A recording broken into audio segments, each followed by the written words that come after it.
semua orang pasti pernah merasakan yang namanya pahit. Baik itu keadaan yang pahit, ya, keadaan yang buruk, maupun perlakuan buruk orang lain kepada kita yang memahitkan hati kita. Saudara, saya mau tanya dulu sekarang sebelum kita mulai, siapa yang siap dari dulu tidak pernah merasakan sama sekali ada kepahitan, ada sesuatu yang getir dialami dalam hidupnya, ataupun suatu perlakuan yang tidak menyenangkan yang dilakukan orang lain dalam hidupnya? Tolong angkat tangan kalau ada. Yang sama sekali tidak pernah ngalami, artinya, Pak, saya ngalami sepanjang umur hidup saya itu semuanya manis. Ada? Tolong angkat tangan. Tidak ada, betul?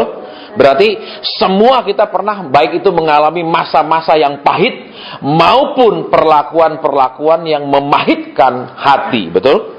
Nah, sekarang kita mau belajar, saudara, ya, yang kenapa orang bisa pahit hati. Ini yang kita mau belajar dari tadi waktu nyembah, Tuhan kasih saya pengertiannya, ya. Terus saya tanya terus dari tadi sehingga jamnya sampai jam 1.30. Jadi saya nggak ketiduran, saudara. Ya, saya tanya Tuhan, terus dari mana mulai menjelaskan ayatmu ini? Terus bagaimana menjelaskannya? Terus contohnya di mana? Jadi harus tanya. Beda sama orang sekolah kitab, saudara. Ya, kalau sekolah udah dibekali. Caranya gimana? Ya kamu cari kepahitan itu apa? Terus mulai cari akar katanya bagaimana? Terus morfologisnya, terus mulai belajar ilmu hermeneutikanya, cara khotbahnya mesti gimana, mau berupa pemaparan atau khotbah, itu akan gampang, saudara. Ya, kita yang tidak sekolah bidang itu, karena saya sekolahnya bidang penginjilan, bidang misiologi, jadi nggak ada diajar begitu-begitu. Ya, tanya Tuhan, ini gimana jelaskannya? Tuhan bilang, nih loh contohnya di Alkitab, nih orang yang kepahitan. Ya, baik. Jadi sekarang kita mau buka kebenaran firman Tuhan. Ya, saya akan cepat di sini supaya kita cepat break, ya dok. Amin.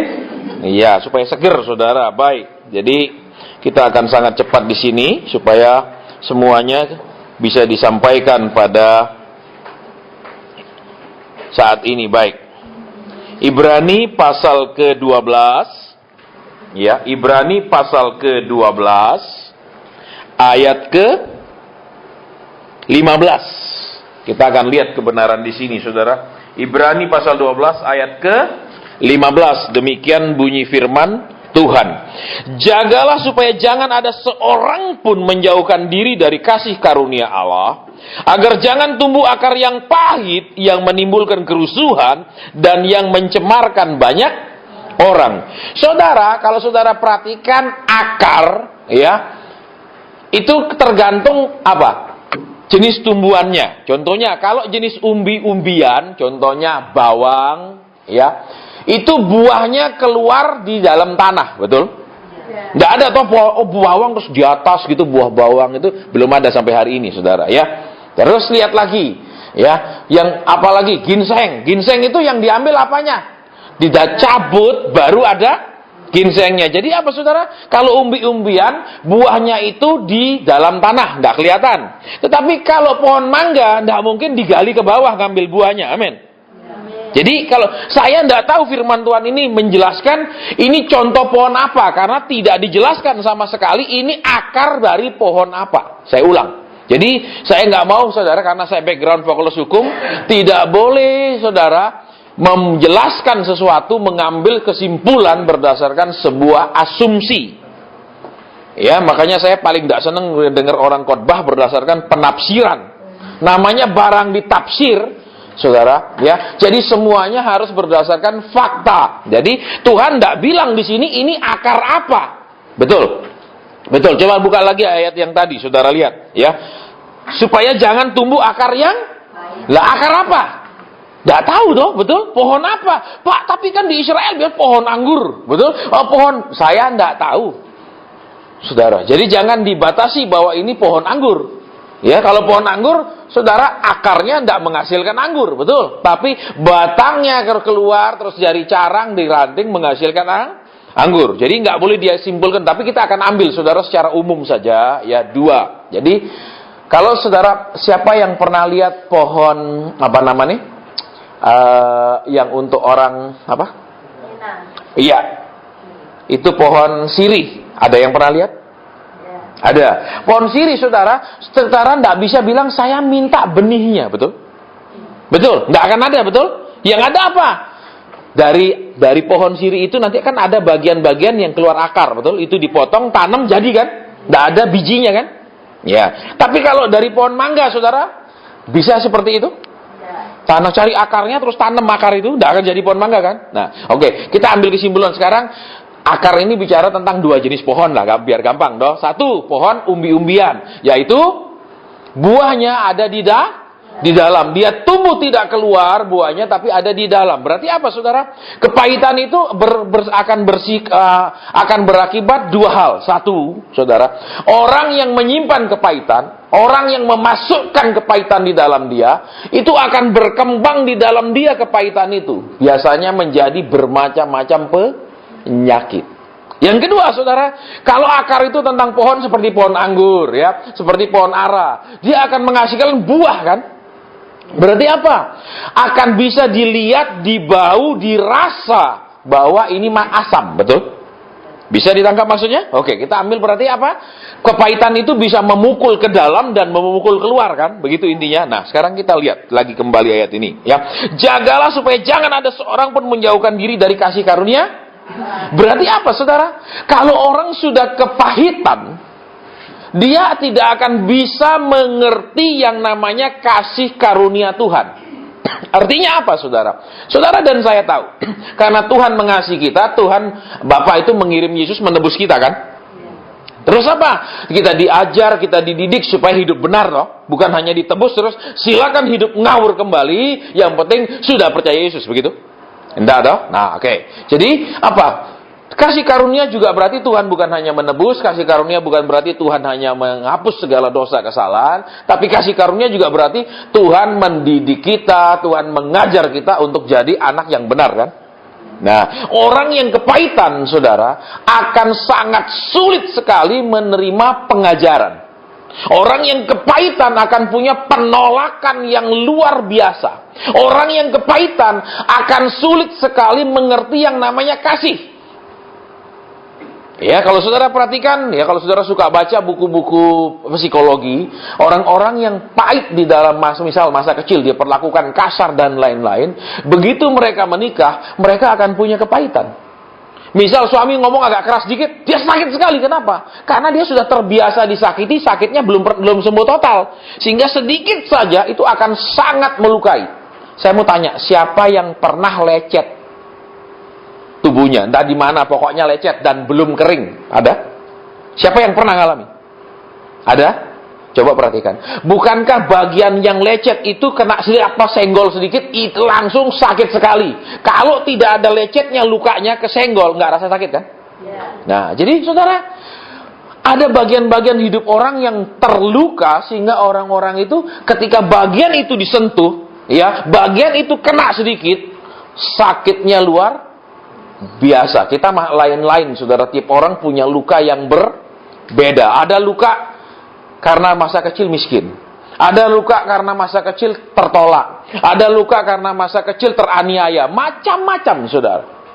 Ya, nah, kita akan lihat sekarang, ya. Saya nggak tahu berapa dari kita yang masih punya pahit.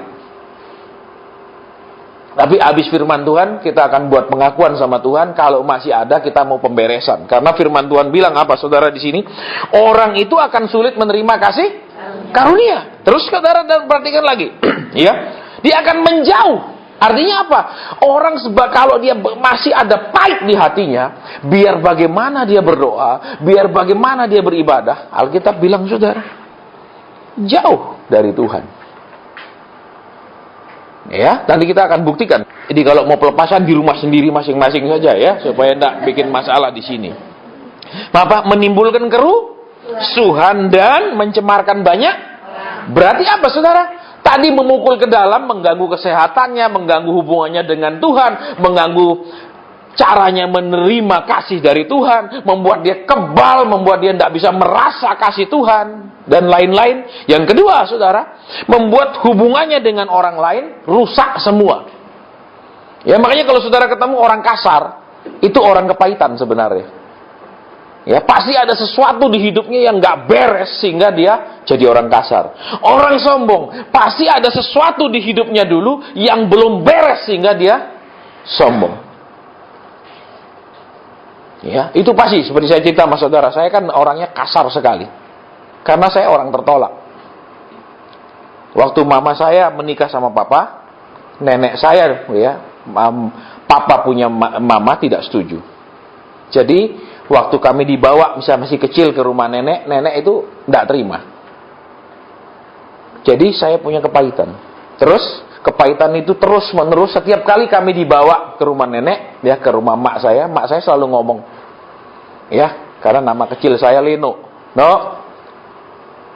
mak suruh papa kamu ceraikan mamamu tuh loh. Setiap kali saya mendengar kata itu, saudara bisa bayangkan seburuk apapun mama kandung kita adalah mama kandung kita. Betul? Betul? Nah, setiap kali saya mendengar kata itu, saudara, saya punya luka sebagai cucu yang tertolak. Terus mulai kelas 5 SD, saya punya tekad, tidak boleh satu orang pun melukai saya lagi. Tidak boleh satu orang pun ngomong tidak bagus sama saya akan hajar habis-habisan. Artinya, kamu sakiti saya akan buat kamu lebih sakit dari yang kamu buat sama saya. Saya hidup dengan siap-siap tarung. Saya hidup dengan siap-siap menyakiti orang. Kenapa? Saya punya luka. Jadi, terus orang akan bilang apa? Orang ini kok kasar seperti ini? Orang tidak tahu. Kenapa bisa kasar? Karena ada luka yang tidak sembuh. Ada sakit yang tidak pernah pulih di hidup saya. Sampai Tuhan pulihkan saya dan lepaskan saya dari semua ilmu itu. Ya, saya sudah nggak bisa lagi, saudara, otomatis gerak. Kenapa? Udah hilang dilepas Tuhan. Karena Tuhan bilang, nah, kasihku cukup membalut semua luka di dalam. Tapi saya bilang, saya sangat disakiti dari kecil Tuhan. Ya, itu baru nenek saya, belum paman saya, adik-adiknya papa. Ya, saudara, saya sering pernah dikasari, saya ingat dilempar sama sepatu, pernah. Sepeda saya dihancurkan paman saya, pernah. Saya latihan melampaui batas manusia. Ya, sehingga waktu ini saya patah lepas karena latihan. Saya pergi ke orang yang bisa perbaiki tulang, dia pegang, dia bilang, saya sudah berpuluh-puluh tahun, ada sertifikat WHO, ucapan terima kasih karena satu tokoh WHO dia perbaiki tulangnya. Aku tidak pernah ketemu manusia sekeras ini badannya dia. Ya, ada luka yang tidak pernah sembuh. Saya sudah ikut Tuhan, saya dari remaja, dari kecil sekolah minggu, remaja ikut kur, pelayanan, tapi lukanya tidak pernah sembuh. Buktinya karakternya tidak berubah. Jangan pernah nyakiti saya dari kecil orang disakiti. Itu saudara. Sampai Tuhan katakan apa? Tidak cukupkah kasihku kepadamu? Tidak cukupkah aku mengasihi engkau? Tapi terlalu luka Tuhan. Tuhan bilang, berarti kasihku tidak masuk full loh. Ada bagian yang kamu tidak izinkan itu masuk sehingga tidak bisa memperbaiki. Saudara. Oke, sekarang lihat lagi. Ya, kembali di sini kita lihat apa? Jagalah. Berarti apa saudara? Kan banyak Tuhan bilang berjaga-jagalah ada dalam doa, betul? Tapi juga di sini ada berjaga-jagalah, jangan sampai kita menjauhkan diri. Orang yang terluka biasanya tidak bisa bergaul. Orang yang dilukai biasanya menjauh, betul? Coba suami istri di sini, kalau lagi sakit hati, bisa tidak tidur pelukan? Bisa tidak? Pasti salah satu berbalik ke sana, satu balik ke sini, betul? Dua-dua saling membelakangi. Kenapa? Bukan untuk saling menjaga iblis kalau dari sana, satu dari sana, betul? Bukan dong. Tapi malas saling lihat, sudah, betul? Iya apa enggak? Yang nikah enggak pernah berantem, angkat tangan. Yang enggak pernah kesel sama pasangannya, angkat tangan. Yang selalu tiap tidur kelonan, angkat tangan. Enggak ada toh? Betul? Semua pasti pernah rasanya. Dan kalau sudah gitu mau dekat enggak? Berbalik menghadap ke tempat lain, tidur terus ke sana, tidak mau lihat dia, amin. Loh iya apa ya? Yang sudah nikah saya ngomong, yang belum nikah jangan amin, tidak tahu. Ya, kenapa sih? Kita lihat lagi, berarti apa tadi? Kita ada belajar yang inti, itu merusak ke dalam dan merusak ke luar. Nah, sekarang kita akan ambil ya dari kisahnya si Naomi. Kepahitan itu datangnya dari mana? Tadi kan sudah dari kondisi kehidupan, dari apalagi sikap orang, perlakuan orang kepada kita kan. Nah, sekarang tapi kita akan lihat peristiwa Naomi sehingga itu akan menjelaskan banyak hal sehingga kalau kita masih simpan, mari kita buang. Karena orang kepahitan itu merusak semua-muanya, saudara. Ya, orang kepahitan itu merusak segalanya, hubungan dengan istri, dengan suami, dengan anak, semua rusak ketika ada kepahitan. Saudara, kadang kita tidak mengerti kenapa dia bersikap seperti ini. Ada sesuatu yang masih belum dibereskan di dalam dia. Ya, baik, kita akan lihat sekarang kitab Rut. Saudara.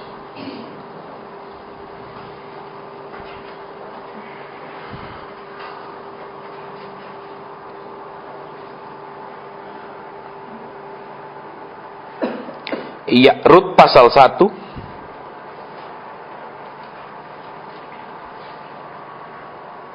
ayat 1, saudara. Saya akan cepat baca. Pada zaman para hakim memerintah ada kelaparan di tanah Israel. Lalu pergilah seorang dari Bethlehem Yehuda beserta istrinya dan kedua anaknya laki-laki ke daerah Moab untuk menetap di sana sebagai orang. Saudara perhatikan apa yang terjadi? Ada kelaparan. Lihat, terus yang terjadi apa? Pergilah siapa? Seorang dari Bethlehem Yehuda, siapa namanya? Elimelek. Nah, saudara perhatikan, ya. Oke, kita akan langsung aja ayat yang cepat ya, saudara, supaya kita mengerti. Jadi supaya tidak saya panjang-panjang. Habis ini kita break, ya. Kita akan lihat langsung ke Rut, ya, kitab Rut, yang dikatakan panggillah aku. Marah itu. Rut berapa? Rut 1 ayat 20. Iya, saya akan baca. Tetapi ia berkata kepada mereka, Janganlah sebutkan aku Naomi, sebutkanlah aku Mara. Sebab yang Maha Kuasa telah melakukan banyak hal yang pahit Lihat, saudara.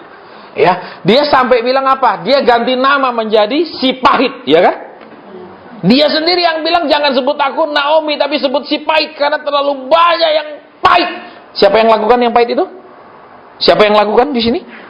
Coba perhatikan. Sebab apa? Yang Maha Kuasa telah melakukan banyak yang Saudara perhatikan. Benarkah Tuhan banyak melakukan yang pahit? Tidak. Tetapi kenapa dia bisa mengatakan Tuhan melakukan banyak hal yang pahit? Kita akan lihat sekarang, saudara. Ya. Mereka ini kan orang kaya, betul? Mereka orang kaya, saudara. Nanti saudara buktikan kenapa. Dia bilang, dengan tangan penuh aku pergi, tangan kosong aku pulang. Berarti perginya kan banyak sekali bawa kekayaan, ya toh? Berarti orang sugih toh? Bukan bawa surat utang kan? Saudara, lihat. Kenapa mereka pergi? Karena ada Berarti apa, saudara? Mereka belum mengalami kelaparan. Makanya saya sering khotbah begini. Kalau harga beras naik, bensin naik, orang yang paling pertama merasakan akibatnya orang miskin. Orang kaya enggak. Betul? Betul apa ya? Mau bensin 100.000, orang super kaya bilang murah. Kenapa? Dibandingkan dengan kekayaannya, dengan pengeluarannya tetap masih jauh sekali. Tapi yang pertama akan merasa orang miskin. Amin. Iya kan? Betul. Nah, sekarang lihat, dia orang kaya kan? Baru ada kelaparan. Buktinya apa, saudara? Buktinya si Boas yang juga kaya raya, tidak ngungsi, tetap kaya raya. Betul apa ya? Berarti kelaparan ini bukanlah kelaparan yang nemen kalau bahasa Jawa, betul? Bukan kelaparan yang sangat gawat, betul? Sehingga semua jadi miskin, bukan kan? Bukan kelaparan seperti zaman Yusuf kan? Betul, cuma kelaparan biasa ya toh? Buktinya banyak orang tetap kaya kan? Nah, sekarang lihat. Ya. Begitu mulai kelaparan, mereka langsung membawa semua harta mereka Artinya apa, saudara? Mereka tidak mau kenyamanan hidup mereka berkurang sedikit pun, harta mereka berkurang sedikit pun, betul? Terus apa lagi yang mereka tidak mau? Mereka tidak mau mengalami keadaan yang agak turun sedikit, juga tidak mau. Ya toh? Mereka menghindar. Nah, perhatikan sekarang, saudara. Ya. Bukankah semua kita persis bersikap seperti Elimelek dan siapa? Naomi. Kalau kita sudah penghasilannya sekian, kita tidak mau turun sedikit pun, betul? Betul apa ya? Terus, kalau kita sudah mencapai level begini, misalnya dalam hal apa saja, ya, mungkin prestasi, sebagai sarjana, sebagai apa-apa, kita tidak mau orang, misalnya, orang-orang kenal kita semua, orang-orang tahu kita terus hormat. Kita, begitu ada satu tidak hormat, kita rasa udah nggak nyaman. Persis siapa? Di firman Tuhan? Siapa? Bukan Mordekai, siapa namanya? Haman, betul? Semua orang hormatnya di kerajaan, satu nggak hormat, dendamnya setengah mati, betul? Dia bilang, aku tidak akan bunuh kamu saja, seluruh bangsamu aku bunuh. Lihat, saudara, berarti apa, saudara? Kepahitan seringkali datang, bukanlah karena memang itu sangat pahit, bukanlah karena itu memang sangat tidak bisa diterima, perlakuan itu sangat buruk. Tetapi semua manusia punya namanya sifat defensif, membela diri, menjaga diri, melindungi diri. Ya, jadi tadi lihat kan, dia nggak mau sedikit pun kenyamanannya berkurang, hartanya berkurang, betul? Terus apa?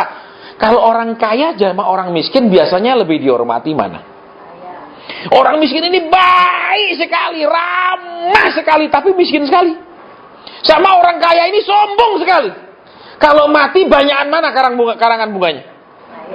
Loh, ini yang miskin padahal orang baik-baik. Sangat baik, betul? Ketemu teman senyum, amin. Kalau yang kaya ketemu yang lebih miskin tidak senyum, ketemu yang lebih kaya baru senyum. Tapi kenapa seringkali kalau mati yang nganter lebih banyak pergi kuburan, yang kasih karangan bunga lebih banyak? Ayo.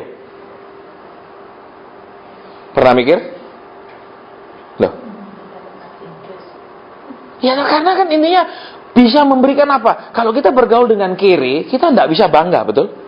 Betul, kecuali orang-orang partai politik, teman-temannya adalah wong cili, betul? Bohong, kapan dia punya teman orang-orang begitu? Bagaimana bisa orang super kaya ngomong sama abang becak bersahabat baik? Ngomong apa? Betul, abang becak bisa ngomong enggak? Bos, ayo kita invest di Kalimantan. Bisa enggak abang becak? Enggak bisa, berarti itu bohong semua, betul? Oke, nah kita kembali dulu ke sini, saudara. Kita lihat apa yang firman Tuhan katakan. Ya.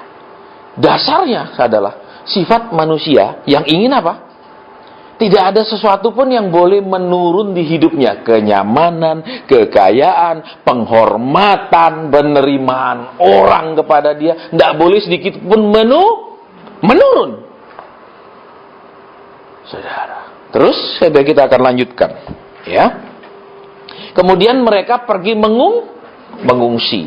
Sudah mengungsi, saudara perhatikan. Orang yang tidak mau sedikit mengalami ada guncangan di hidupnya, sedikit mengalami ketidaknyamanan di hidupnya, adalah orang-orang yang siap melanggar aturan-aturan dan hukum Tuhan. Buktinya, saudara perhatikan. Ya, kita akan lihat di bawahnya. Ya.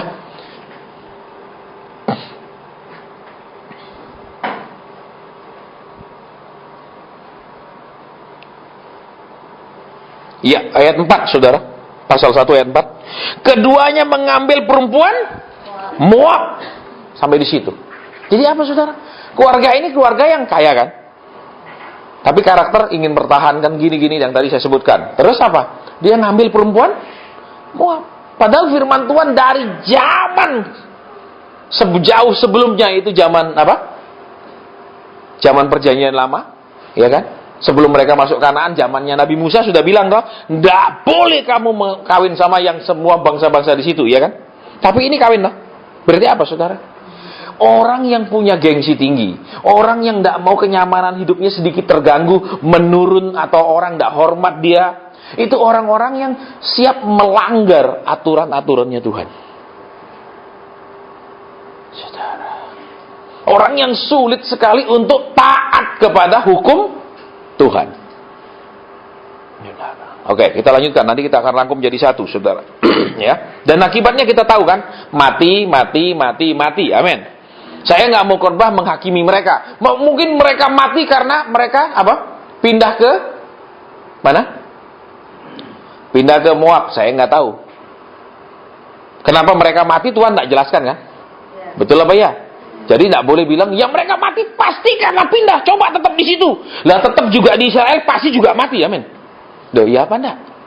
Loh, Ada enggak kalau saudara misalnya kita taat enggak mati-mati? Ada? Enggak, tetap akan mati. Kecuali nanti Tuhan datang baru diangkat. Amin. Betul? Kalau misalnya Tuhan enggak datang tapi Tuhan yang manggil, kita yang diangkat orang. Amin. Loh ya toh, diangkat masuk no ambulan terus dibawa ke sana terus diturunkan terus ditutup. Ya toh, sama juga diangkat. Kenapa? Karena sudah enggak bisa ngangkat diri, betul? Ya toh, saudara, baik. Jadi lihat di sini saudara ya, kita semua akan mati. Jadi enggak usah aneh-aneh saudara ya. Biar kaya miskin mati. Tapi firman dengan jelas sudah bilang, Lazarus sama orang kaya mati duluan yang mana? Lazarus, karena orang miskin biasanya lebih cepat mati. Loh, kenapa saudara? Karena kalau sakit, nggak bisa berobat, ya toh? Nek bisa dikasih bantu napas, bantu ini bisa nyambung, amin. Kalau miskin ya sudah bawa pulang ke rumah, terus sebentar lagi pulang ke rumah bapak, transit dulu saudara, nggak bisa langsung berangkat, ya toh? Nah, memang ada untungnya jadi kaya, betul? Bisa lebih panjang. Betul, tapi juga bisa lebih pendek. Kenapa saudara? Karena misalnya pergi tur terus naik MH370 hilang, betul. Tapi kalau enggak punya uang, enggak bisa pergi ya tetap masih ada awet toh. Iya saudara. Jadi belum pasti. Oke? Iya, kita lanjutkan. Saudara, baik. Nah, jadi kita seringkali saudara kerasa pahit karena apa? Kita tidak mengizinkan kita punya kenyamanan terganggu. Kita tidak pernah mengizinkan, saudara, ada hal-hal yang mengalami penurunan, sehingga pahit. Seperti saya kan, mestinya saya menginginkan apa? Saya cucu terbesar dari kakek nenek saya, dari dua pihak. Ya, dari pihak ibu saya cucu terbesar, dari pihak bapak saya cucu terbesar, istimewa. Tapi saya tidak diterima. Saya inginkan diterima toh, betul, disayang toh. Tapi mereka tidak sayang. Terus jadi pahit. Jadi apa saudara lihat? Rata-rata kita persis seperti kisah Elimelek tanpa kita sadari. Kita maunya, gitu. Saya dulu miskin, sekarang lihat saya punya ini, jangan sembarang ya sama saya. Kan semua kita saudara, kalau sudah naik tidak pernah mau diperlakukan ada turun sedikit, betul? Ya apa enggak? Loh, karena sekalipun Haman mati, turunannya enggak mati, amin. Siapa yang disulakan? Hanya Haman, istrinya enggak, anaknya enggak toh, berarti mungkin keturunan Haman, amin. Ya mana? Sehingga sedikit harus hormati. Nah, itu. Baik, kita lanjutkan. Ya. Sesudah semua mati, betul? Sisa 3 perempuan toh. Ya, hebat saudara, laki-laki mati. Memang saudara diselidiki, ya. Harapan hidup, life expectancy itu perempuan memang lebih tinggi dari laki di seluruh dunia. Kalau saudara perhatikan, Indonesia pun saya lupa, ya, harapan hidup laki berapa, harapan hidup perempuan berapa, itu ada rata-ratanya. Biasanya perempuan lebih tinggi harapan hidupnya, saudara. Dan ini terbukti karena Alkitab bilang begitu kan. Kenapa biasanya perempuan lebih tinggi harapan hidupnya? Bisa satu alasannya saudara, ya, laki walaupun tua tetap bisa kawin lagi, amin. Amin. Kemungkinannya tetap lebih tinggi daripada perempuan, amin. Loh apa enggak? Iya apa enggak? Contohnya, laki wis tuwek, stroke tapi kaya raya, bisa enggak dapat anak gadis? Bisa. Tapi nenek wis tuwek banget, betul? Kaya, mikir orang, amin. Iya apa enggak? Enggak mungkin dapat anak 18 kecuali buta tuli bisu, betul? Saudara. Iya. Jadi kembali saudara, di sini kita lihat, ya kan? Terus apa lagi saudara? Ya, kecenderungannya wanita lebih tahan menderita dari laki-laki, ya apa enggak? Terus apa lagi? Wanita lebih kuat bertahan daripada laki-laki. Sering saya kasih contoh toh. Istrinya belum mati baru sakit-sakitan, bisa jadi sudah pacaran lagi. Ada saudara, istri baru sakit-sakitan dia sudah pacaran. Kenapa? Dia bilang istri sudah mau mati, terus ya siap-siap ban serep. Jadi begitu ini bye-bye, ini langsung ambil baru. Nah kalau wanita kan tidak bisa gitu, betul. Banyak wanita begitu suaminya mati sudah selesai, dia tetap bertahan sampai tua. Beda dengan laki karena keturunan Abraham, betul. Loh, begitu Sarah mati, kawin lagi loh Abraham, saudara. Coba bayangkan, umur 100 sekian dia masih kawin sama Keturah dan masih bisa punya anak, betul. Jadi apa saudara, zaman dulu nggak ada diabetes, amin. Betul? Loh, karena kalau diabetes nggak bisa lagi, betul saudara? Saya ngomong dewasa di sini, betul? Udah istilahnya bahasa mandirinya itu apa, boyong. Boyong itu artinya udah nggak fungsi, saudara. Ya kalau diabetes, makanya hati-hati. Ya, terus apa lagi saudara? Umur 100 sekian dia masih punya dekdan, yoksan, segala banyak anaknya, betul? Iya apa enggak? No. Ternyata apa saudara? Orang yang benar-benar berserah sama Tuhan itu memang biasanya dia itu tidak ruwet sekali pikirannya, dan biasanya dia jadi lebih sehat daripada orang yang tidak berserah-serah sama Tuhan. Contohnya saudara Sarah tidak berserah, betul? Abraham masih nunggu, dia bilang apa? Tuh hampiri pembantu aja lah, men. Mumpung lu masih bisa, daripada lu nggak bisa nanti tidak ada harapan punya anak, betul? Coyo. Nah, saya nggak tahu Abraham itu karena terpaksa atau karena senang atau karena dua-duanya. Kita tidak tahu, nanti di surga tanya, Pak Abraham mau tanya. Ya, izin ini minta maaf, jangan tersinggung dulu. Ya, waktu ngambil itu kenapa? Karena kita tidak tahu. Banyak orang bilang, ya karena kan si ini apa Hagar masih muda, itu tafsiran, nggak tahu. Saudara jangan diambil kesimpulan, oh karena pasti, saya tidak percaya. Jangan main pasti-pastian, saudara. Kita tidak tahu, mungkin aja karena istrinya bawel ngomong terus, akhirnya ya sudah, daripada berantem, betul? Loh, banyak tuh laki kemungkinannya kalau dia dicerewetin istri, dia akhirnya nurut atau akhirnya ngaploki, betul? Kan kemungkinannya dua, ya kan? Karena kepegel, kaplok, atau ya susah daripada berantem, betul? Loh, kan banyak kita laki-laki ini, saudara-saudara, dan saya tahu, walaupun kita butuh penolong, betul? Nolong untuk punya keturunan, betul loh? Kalau kita laki tidak bisa hamil, betul? Ya mana? Perlu istri toh untuk melanjutkan keturunan. Ya toh? Tapi kita kan seringkali tidak butuh tugas-tugas lain, fungsi lain dari istri, amin. Menasehati, mengingatkan, betul? Kadang kan tidak senang, amin. Ya, siapa laki-laki sini yang senang kalau diingatkan istrinya? Berapa banyak?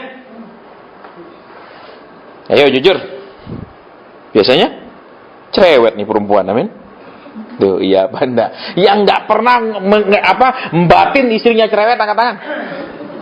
Rata-rata pernah, amin. Loh, kok diem? Iya apa enggak? Bahkan yang sering ngomong cerewet, betul? Sampai keluar cerewet. Padahal dia penolong, betul? Nek namanya penolong kan mesti kasih komando, betul? Contohnya orang masuk jurang, dilempari tali, betul? Suruh apa? Ikat dirinya, betul? Apa lempar tali? Sudah sakarepmu, mau untuk gantung diri atau apa? Enggak gitu. Tidak, saudara. Jadi kalau namanya penolong mesti memberi instruksi. Terus apa lagi saudara? Penolong itu mengambil langkah-langkah yang perlu. Contoh, orang tabrakan dibawa ke rumah sakit, betul? Disuruh baring, nggak boleh gerak, toh? Misalnya karena pendarahan, terus diam ya, dibius atau dijahit. Itu kan terserah yang nolong. Nggak bisa bilang, ini nggak usah dijahit aja, betul? Didoano. Gitu. Maksudnya apa deh? Jadi apa saudara? Namanya ditolong juga ada yang namanya nyerah. Amin. Loh, iya apa enggak? Nah, banyak lagi kan tidak bisa begitu, amin. Betul? Iya apa enggak, saudara? Kok diem begini, heran saya. Ya rupanya objek bicara ini tidak menarik, betul? Karena kenapa? Memang wis ngono, tidak bisa dirubah, percuma, amin. Saudara, iya. Makanya orang-orang yang menikah itu, saudara, nek bisa bertahan terus, itu saya kagum. Satu, kagumnya kenapa? Kok bisa sesabar itu? Kedua, kok bisa semunafik itu? Iya, betul. Loh, saya kan pernah cerita sama saudara, ya. Waktu ibadah, terus ini ibu ini tentang suaminya. Begitu suaminya jemput, ya apa semua? Gitu. Nah, ini baru lu nangis sama saya tentang suamimu. Kenapa begitu suamimu datang jemput kok jadi manis sekali? Ternyata saya kagum, makanya tadi kan salah satunya bisa begitu munafik, betul? Ya enggak loh, ya apa ya? Ya banyak kan, semua kita tanpa sadar dilatih di rumah tangga jadi aktor dan aktris yang luar biasa, betul? Betul, walaupun rasanya tapi Pak udah makan. Dalam hati mau tak kasih makan racun kalau enggak dihukum. Loh. Ya yang ibu-ibu sini ayo, siapa enggak pernah pegel sama suaminya, yo, jujur. Pasti toh. Amin. Apalagi celakanya suami bikin pegel, anak laki bikin pegel. Cukup dua laki-laki yang menjadi iblis di rumah. Amin. Iya enggak, saudara? Iya toh. Saudara, baik. Jadi kita lihat kembali di sini yuk. Ya. Seringkali kita ingin bertahan. Ya, ingin mempertahankan harga diri kita, mempertahankan kenyamanan kita, mempertahankan segala macam. Tapi kadang, saudara, Tuhan membawa kita seperti proses di zaman hakim-hakim. Ada kelaparan, ada ancaman kita diturunkan, baik dari segi kekayaan, kenyamanan, penghormatan orang kita diturunkan, tapi rata-rata kita tidak menyukainya. Betul. Makanya kenapa banyak orang bilang, Pak, kenapa hidup saya tidak naik-naik? Kenapa dia berharap hidup itu naik? Bukan hanya supaya dia punya uang. Karena kalau saudara, bukan hanya supaya nyaman, tapi supaya dia punya status di mata orang. Betul. Dengan dia kaya, kalau dia datang, saya sering kan pelayanan di orang-orang super kaya, mereka kumpul, saya nggak tahu ini orang kayanya seberapa, tapi saya lihat dari waktu mereka ngomong, kelihatan yang paling kaya siapa. Mereka masing-masing sadar asetnya berapa, sehingga kalau yang ini ngomong, yang lain diam. Kenapa? Kalah aset. Jadi jangan sampai wis kalah aset menang ngomong. Cangkem tok. Saudara. Baik. Nah, kembali ke sini. Ya. Sering kita tetap merasa sakit karena apa? Kita merasa kita diturunkan. Kita merasa kita direndahkan, kita merasa kita dibuat tidak nyaman, kita merasa kita kehilangan harga diri. Itu bikin orang luka dan pahit. Sehingga apa? Tadi kita tahu toh, orang yang pahit ngapain? Masuk ke dalam ngerusak dia, keluar ngerusak orang lain, betul? Makanya saudara, kalau kita ketemu orang yang kelakuannya aneh, sifatnya bagaimana, itu berarti ada sesuatu yang belum beres di hidupnya. Dan ilmu psikologi mengakui, saudara, hal-hal seperti itu. Bukan hanya Alkitab, tapi psikologi juga mengakui bahwa ada sesuatu yang masih belum beres di alam bawah sadar hidup orang ini. Contohnya, saudara ya, seorang laki-laki ya, yang dulunya mantan playboy misalnya, ya, otomatis saudara tidak mudah menghilangkan kecurigaan kepada istrinya. Kenapa? Karena dulu dia menjadi pria yang suka ngobrol cinta, bisa jadi dia menganggap istrinya mungkin ada sedikit seperti itu. Ya, itu namanya di psikologi reflecting. Artinya apa? Kita menganggap orang lain mirip kita. Kita merasa orang lain seperti kita. Itu namanya reflecting. Misalnya kita licik, culas, kita selalu sama orang lain hati-hati sekali. Karena apa? Kita anggap orang lain seperti kita liciknya. Tapi kalau kita jujur sekali, kadang kita nggak hati-hati sama orang lain. Karena kita merasa orang lain semua jujur. Bisa ditangkap? Makanya saudara, kalau saudara ketemu orang yang sedikit-sedikit curigaan, dikit-dikit, waduh, itu apa? Bisa jadi bukan karena dia berhati-hati, bukan karena pengalaman hidupnya, tapi karena karakternya seperti itu. Bisa ditangkap? Bisa? Oke, jadi kita lanjutkan lagi, saudara. Ya, sesudah semuanya habis, saudara perhatikan sekarang, ya, yang terjadi. Kemudian si Naomi mendengar bahwa apa? Sekarang sudah kelaparannya dilalukan. Terus dia sekarang mau pulang, dia mau balik. Tapi lihat, sekalipun dia mau balik, ada yang bisa dia bawa pulang? Tidak ada, dia kehilangan semuanya kan. Suami juga mati, betul? Ya, anak 2 mati, sisa ini menantu 2, betul? 1 brengsek, 1 baik, amin? Loh, menantu yang 1 kan brengsek. Saya akan buktikan. Saudara, ya. Makanya kalau saudara punya anak juga sudah mulai usia mau menikah, hati-hati. Belum tentu dapat menantu yang baik, dan belum tentu juga saudara punya besan dapat menantu yang baik, amin? Loh, iya dong. Iya, jangan merasa dia punya bibit aja tidak baik, betul? Itu namanya menjelekkan pihak sana, betul? Ya biasanya kan gitu, begitu anak ini goblok, oh itu pasti bibit sana. Sini pinter-pinter, ya, pinter bocoi, betul? Pinter ngapusi, ya, saudara. Pinternya jenis itu. Baik, saya akan buktikan, saudara. Kita akan lihat sekarang, ya. Ayat ke-10 dari pasal 1. Dan berkata kepadanya, tidak, kami akan ikut dengan engkau pulang kepada Sekarang yang pertama dulu. Ya, kita lihat ayat 8. Pergilah, pulanglah masing-masing ke rumah ibunya. Tuhan kiranya menunjukkan kasihnya kepadamu seperti yang kamu tunjukkan kepada orang-orang yang telah mati itu, dan dagu. Ya, yang pertama saudara lihat. Ya, mereka sudah menunjukkan kasih, amin. Tetapi hasilnya apa, saudara? Orang-orang yang dikasih mati. Nah, seringkali saudara dan saya akan mengalami apa? Salah satu proses kepahitan juga yang berat adalah ketika kita berbuat baik, kita tidak mendapat balasan baik. Ketika kita mencari Tuhan, tapi Tuhan seperti diam, itu juga bisa jadi pahit. Ketika kita setia bertahun-tahun, tapi tidak ada perubahan, itu bisa jadi pahit. Lihat saudara, kita akan ulang ya. Pergilah, pulanglah masing-masing ke rumah ibunya. Tuhan kiranya menunjukkan kasih-Nya kepadamu seperti yang kamu tunjukkan kepada orang-orang yang telah mati.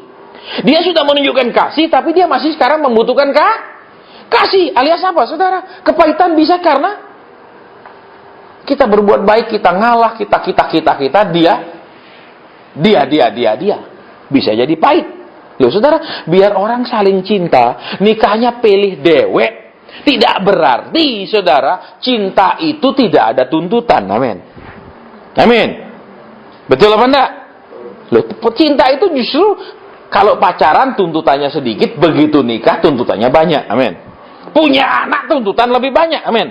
Coba waktu pacaran paling tuntutannya apa? Malam minggu harus datang. Betul? Tiap ditelepon harus ngangkat, tiap di SMS harus balas. Iya toh? Nek sudah nikah, coba yang istri harus bisa ngurus rumah tangga. Iya toh? Yang laki harus bisa cari duit. Amin. Lah, terus sekarang sudah punya anak, harus bisa membiayai anak. Amin. Kan tambah naik tuntutannya, amin. Iya apa ya? Tapi seringkali saudara, Tuhan itu ajaibnya apa?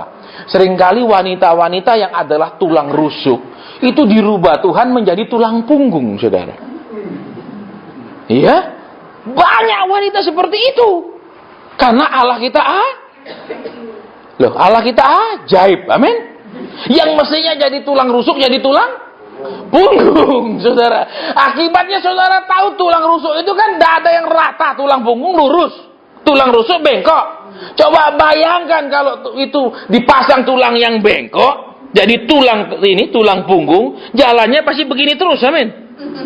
Makanya banyak wanita kalau dia yang menjadi tulang punggung, itu bebannya lebih berat karena itu tulang rusuk itu selalu bengkok. Ini ada dokter di sini, Pak Lukas itu. Nggak ada tulang rusuk yang seperti tulang lurus-lurus begitu, nggak ada. Betul? Loh. Dan terus apa lagi saudara perhatikan? Ya, yang kedua. Kalau tulang rusuk itu terdiri dari satu tulang. Satu. Kalau tulang tengah ini, tulang punggung, itu banyak sekali kan? Betul apa ya?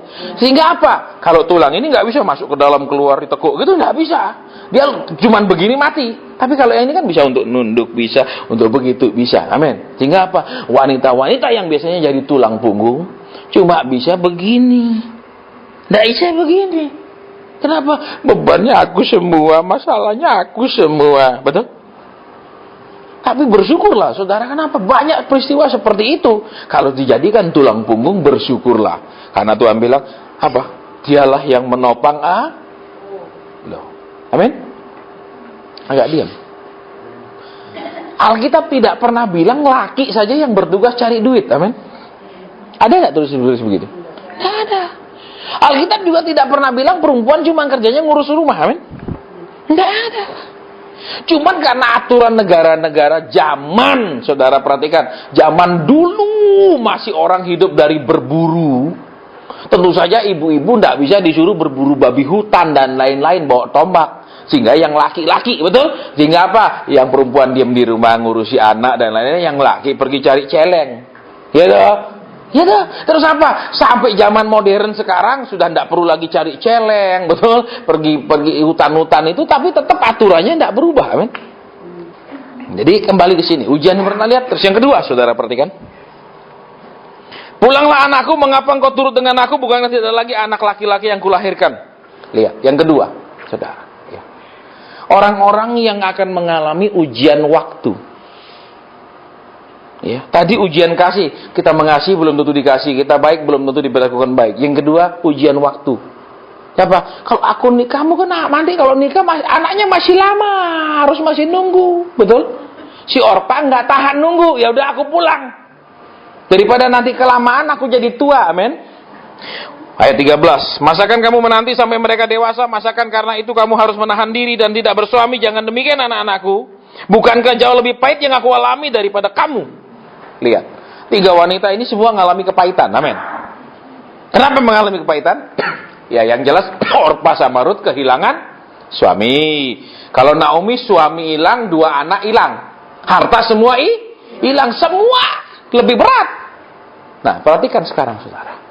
Ya, sering Tuhan membawa kita dalam proses seperti yang dialami Naomi. Ada ancaman kehilangan harga diri, kehilangan kenyamanan hidup. Sekarang lihat, jangan pakai kekuatan sendiri berusaha melarikan diri, berusaha menghindar. Seneng gak seneng saudara dan saya, ada orang yang akan memandang saudara dan saya enteng. Seneng gak seneng ada orang yang gak memandang saudara dan saya sebelah mata. Seneng gak seneng ada orang yang tidak menghargakan saudara dan saya. Selesai kan? Betul. Saudara dan saya tidak perlu pasang di sini. Saya nama aset sekian, saudara keliling. Tidak perlu kan? Betul.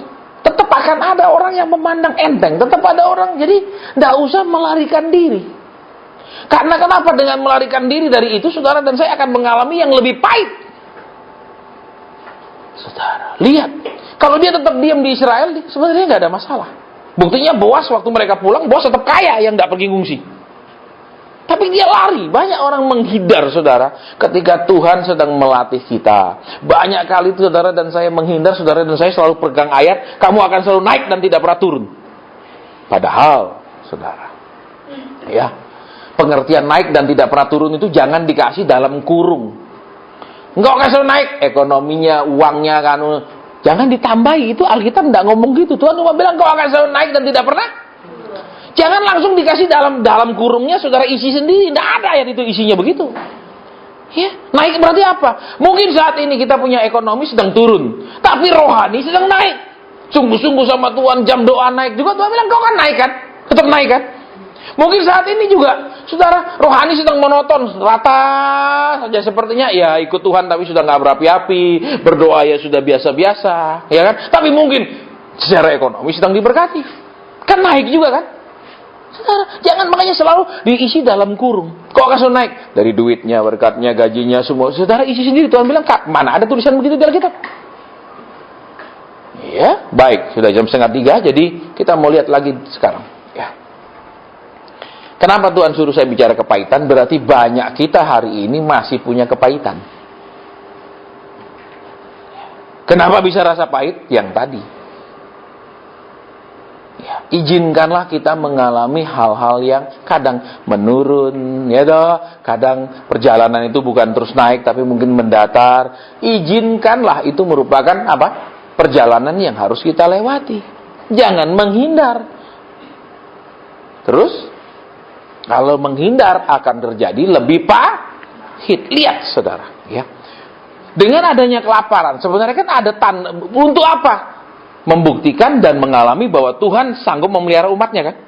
Tapi orang ini tidak mau mengalaminya, dia lari. Apa? Tadi kita sudah lihat jelas. Orang-orang itu menjauh dari kasih karunia Tuhan. Sering saudara dan saya harus mengalami banyak sekali proses yang tidak enak, yang memang waktu diproses sangat tidak enak. Tetapi sesudah saudara dan saya keluar dari proses itu, saudara akan bilang sama Tuhan, terima kasih saya dibawa ke dalam proses ini. Saudara, memang saya tidak bisa bilang, Firman kan juga bilang di kitab Ibrani, bahwa ganjaran itu, didikan Tuhan itu tidak mendatangkan sukacita. Pada saat dia diberikan, pada saat Tuhan ajar. Tapi nanti akan menghasilkan buah. Tinggal dipilih. Sekarang tumbuh terus buah yang pahit, mukul ke dalam, mukul keluar.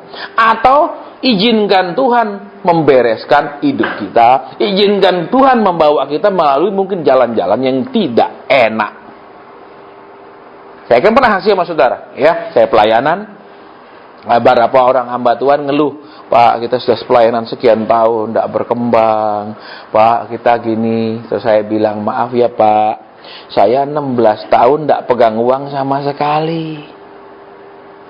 Terus dinolkan sama Tuhan sama sekali.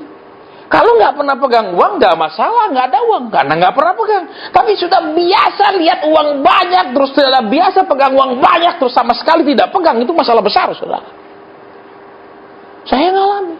Terus apa? Saya bersyukur sesudah saya diproses melalui itu, karena saya orangnya, saudara, kalau sudah kepingin apa, saya tidak bisa tahan diri saya untuk membelinya.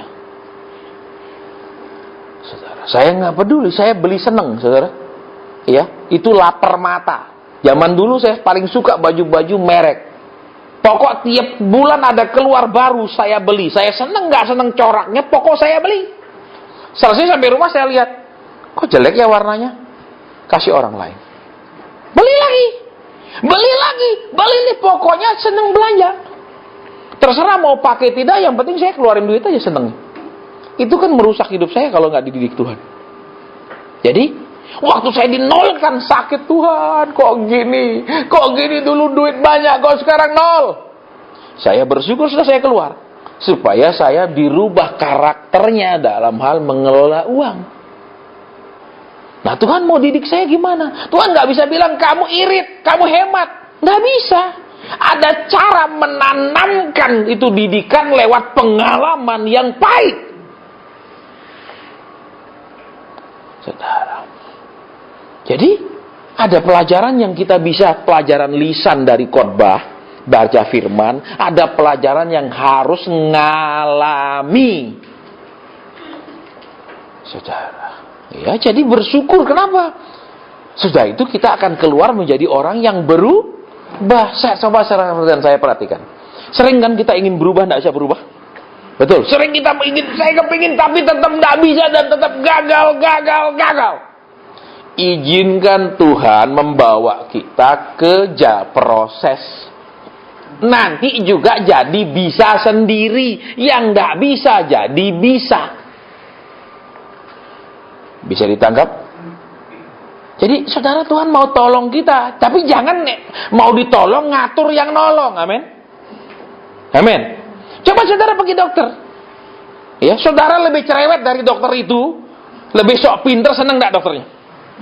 Senang. Bawa anak misalnya ke sana, diperiksa panas. Ini enggak apa-apa. Tapi dok, apa enggak bahaya? Enggak apa-apa, ini cuma bawa obat. Masa cuma obatnya ini dok, bisa sembuh? Kira-kira dokternya, nek kamu aja jadi dokter, dia bilang gitu paling. Betul? Loh, iya apa enggak? Nah, seringkali kita kalau diproses Tuhan, kita kebanyakan saran, kebanyakan komentar. Amin. Tuhan dibikin lebih enteng dong, lebih cepet dong. Amin. Ya apa enggak? Betul. Ujian dibikin lebih enteng, tapi berkatnya diberikan lebih berat. Amin. Oh, iya toh? Saudara. Jadi kita lihat di sini yuk. Sering hati kita pahit bukan karena memang itu keliwat pahit, tapi karena respon kita, cara pandang kita membuat itu semua menjadi pahit. Saudara, saya bersyukur saudara, ketika saya mengalami, saya belajar apa? Tidak bergantung kepada keluarga saya satupun. Dan sehingga di dalam pelayanan pun, saudara, saya tidak bergantung kepada siapapun. Saya mau beritahu saudara. Ya, saya nggak pernah begini ke pengusaha-pengusaha besar. Saya kenal sangat banyak. Nggak pernah satupun saya bilang, tolong bantu kami. Tidak pernah. Tadi siang saya ketemu satu orang pengusaha. Dia bilang begini, Pak Asen, saya mau tanya. Itu sewa Gracia berapa? Saya bilang 5,5. Saya yang bayarin ya tiap bulan. Saya bilang, maaf nggak bisa karena sudah ada yang bayarin. Saya tidak pernah minta. Dia waktu ketemu ngomong, saya yang bayarin dah Pak. Saya bilang, enggak, buat apa kan? Saudara, kenapa? Saya enggak tergantung dengan saya ditolak oleh nenek saya. Saudara, ada hal yang positif bahwa saya enggak boleh tergantung orang. Itu membuat saya apa? Dengan saya ditolak, membuat saya tidak berharap. Dengan saya tidak berharap, itu yang dibutuhkan oleh Tuhan di hidup saya, supaya tidak berharap ke manusia. Terus, dengan tidak berharap ke manusia, berharapnya cuma ke Tuhan. Tapi Tapi sesudah saya dilepaskan dari rasa pahit saya, baru saya sadar. Saudara, kenapa saya bisa nggak peduli, nggak berharap manusia, nggak pernah minta kemanapun?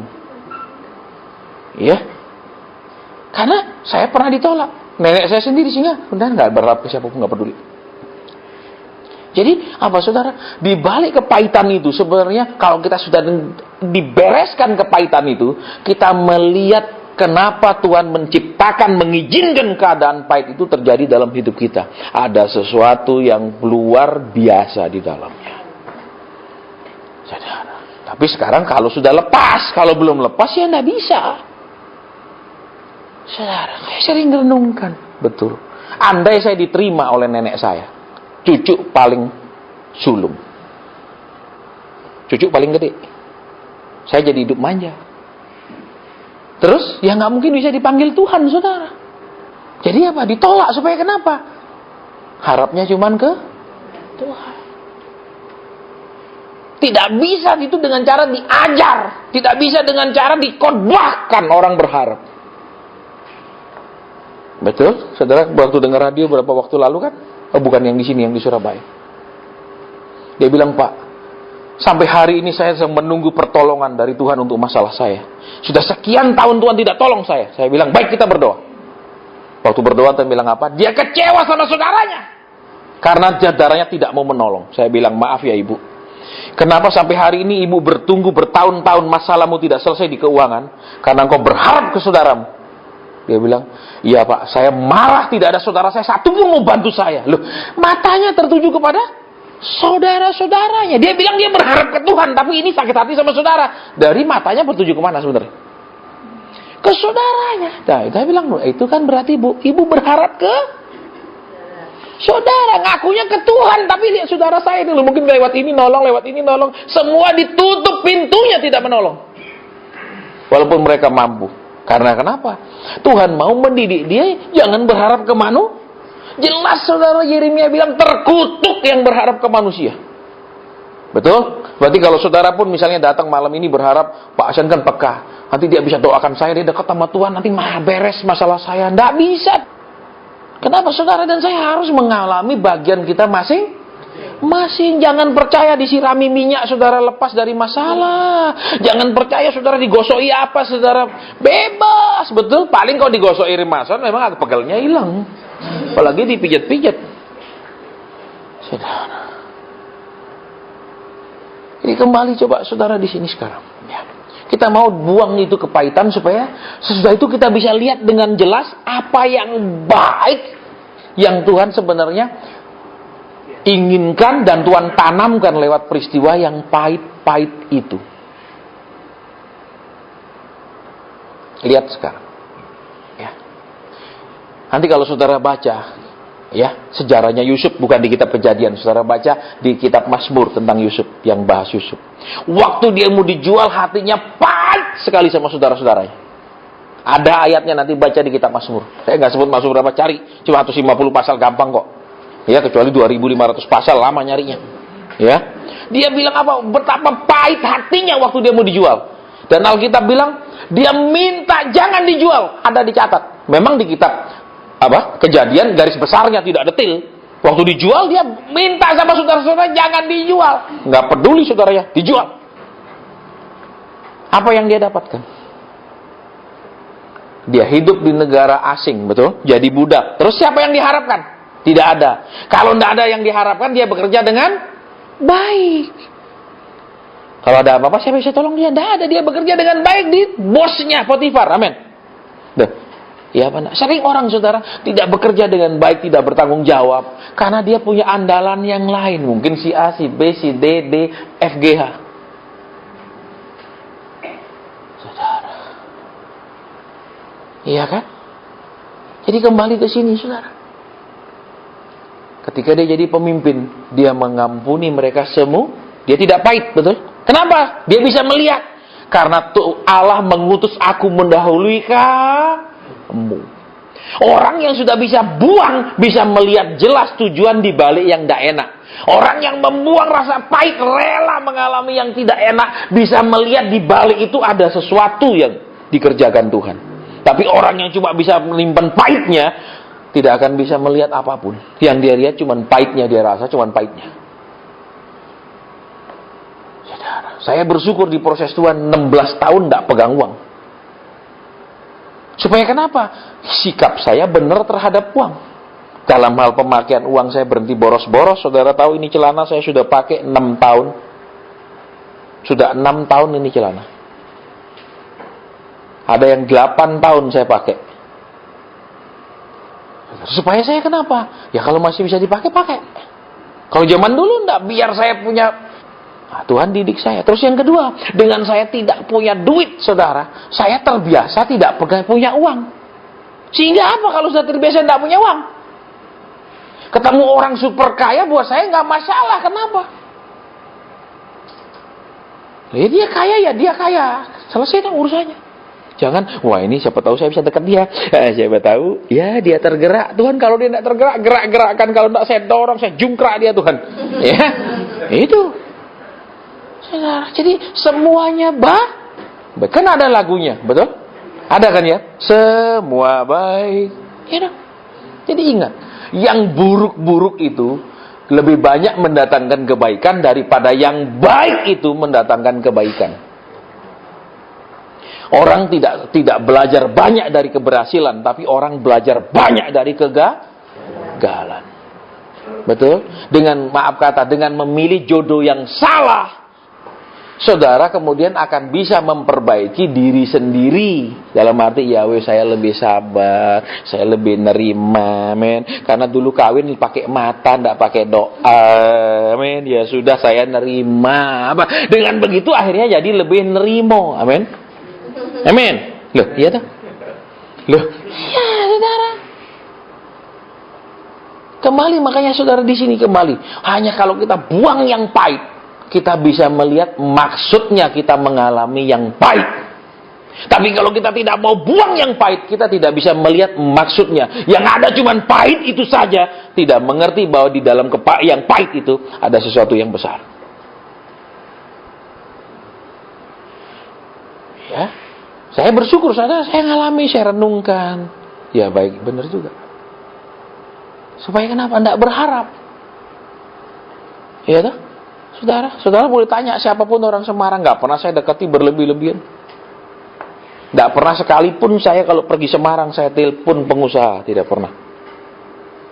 Sekalipun, boleh tanya siapapun orang Semarang, bahkan yang sangat-sangat kaya. Bahwa kenapa? Loh dia pengusaha, saya pendeta. Terus ngapain saya telepon dia? Betul. Nih sama pendeta saling telepon tidak masalah, betul. Mungkin mau kesaksian cerita, saling meneguhkan. Tapi kalau pengusaha tujuannya apa? Tujuannya apa? Mau jual doa. Saya doakan ya. Betul? Nah, saya takut-takutin nanti ada serangan, hati-hati ya. Biar saya yang jagakan ya, tapi bayar loh ya. Saya bukan satpam gratis ya. Saudara. Kenapa kok mandiri begitu, Pak? Ya, dididik toh, diproses dari mana? Nenek saya. Kamu cucu, tapi kita tidak anggap kamu cucu. Jadi, lama-lama ya nggak ada yang diharapkan. Harus ke Tuhan. Nggak bisa, saudara. Jujur aja, saudara ya sekarang. Berapa banyak yang benar-benar kita bisa sanggup hanya berharap ke Tuhan? Banyak nggak? Banyak. Kenapa orang tua saya miskin? Betul? Kalau saya orang tua kaya, saya sudah punya modal, saya nggak begini. Berharap ke orang tua. Betul? Ya kan? Tak banyak kita bilang, ku berharap padamu, aku mandang kepadamu. Tuhan bilang, gombal. Betul? Banyak orang kan kecewa, betul? Ketika dia mungkin lahir, kenapa papa mama begini, kenapa mama begini, kenapa papa begini. Kita harap mereka baik sehingga kita akan mengalami, kita tinggal terima yang baik. Kita harap mereka begini kaya sehingga kita cuma terima, tinggal kembangkan kekayaan. Itu kan juga kepahitan, betul? Saudara, tapi maksudnya saudara pasti ada. Tuhan tidak iseng-iseng membuat mengizinkan kita masuk ke dalam suatu keadaan, tetapi dia sutradara yang menciptakan keadaan-keadaan itu buat kita. Nah, sekarang sudah selesai, kita mau break ya. Kali habis ini nanti kita periksa hati kita. Pahitnya di mana? Orang pahit kelihatan dari sifatnya, perkataannya, karakternya kelihatan. Dan yang biasanya paling merasakannya adalah pasangannya. Itulah orang paling dekat yang menjadi korban, menjadi talenan. Tahu saudara talenan? Tahu talenan? Tahu? Itu loh chopping board bahasa Inggrisnya. Ya, untuk itu apa? Kayu untuk motong daging, nyincang daging, kan selalu di atas talenan. Nyincang ya kena di bawahnya, betul, motong ya kena, ngiris ya kena, itu. Bisa?